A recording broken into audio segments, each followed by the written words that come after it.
Do you want to add a photo on Instagram story? You can put a picture on Instagram story with just a few simple steps. Before we begin, please like this video and subscribe to our channel.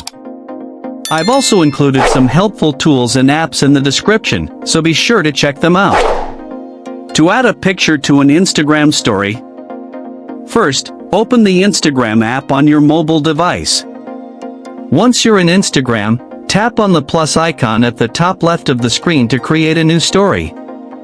Now, take a new photo using Instagram's camera, or choose one from your gallery to upload in your story.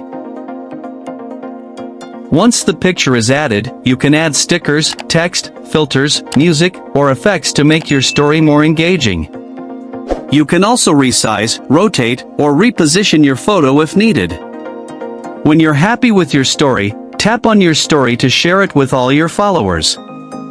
Your photo story will now be visible for 24 hours on your profile.